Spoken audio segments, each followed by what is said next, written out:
You've likely heard that real estate, for the most part, is a strong investment. While you may be a homeowner, you likely borrowed money to pay for it, and that means a lender also has interest in it. So, how do you build home equity?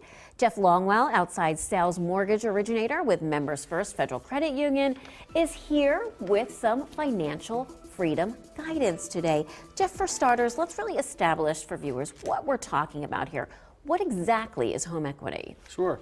So home equity, if you think of it from the most basic standpoint, is the homeowner's stake in the home. Sure. And so you have the market value, what the home is actually worth, and then you have the amount that they owe on it, in most cases the mortgage. And so, for instance, a $250,000 market value on a home, if somebody has a $200,000 mortgage lien against it, their equity stake is that $50,000 difference. Gotcha. So besides just putting more money down towards our mortgage to build equity, another way is to increase the value of your home. Can you explain that? Sure. So the best way, or my favorite way to increase market value is actually through the market itself, right? And so as the market goes up in the neighborhood, you can really capitalize on that value through routine maintenance type things. So just simply painting to protect the wood, things like that. Okay. As the market values in the neighborhood go up, as long as you're maintaining the condition of your home, you'll also capitalize on that increase.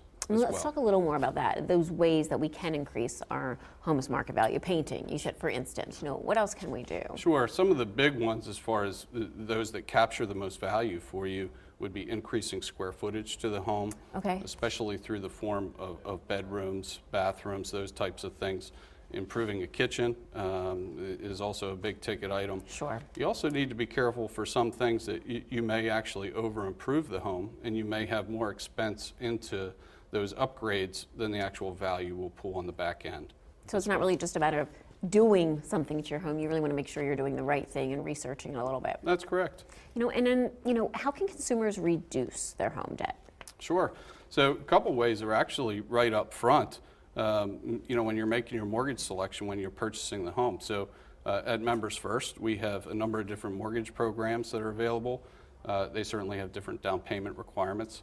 And you don't necessarily have to just put down the minimum just because that's the minimum for the program. So the other thing that you can do up front at the purchase end is actually select a shorter term than a 30-year.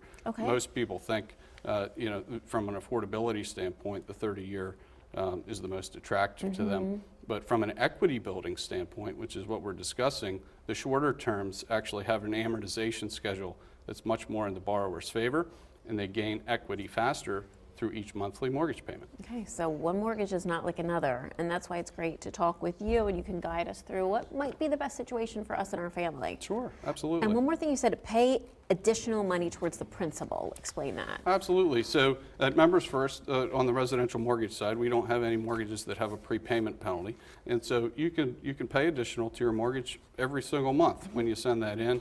Perhaps you came into an inheritance through family. Tax time, right? This time of year when people are getting their federal tax returns back, that's a wonderful time to take a chunk of that, pay it towards the principal, and you'll gain equity faster there as well. Very good. Well, thank you so much, Geoff. Good to have you offering financial freedom here on the show today. We'll be right back to close the show in our kitchen with ribs.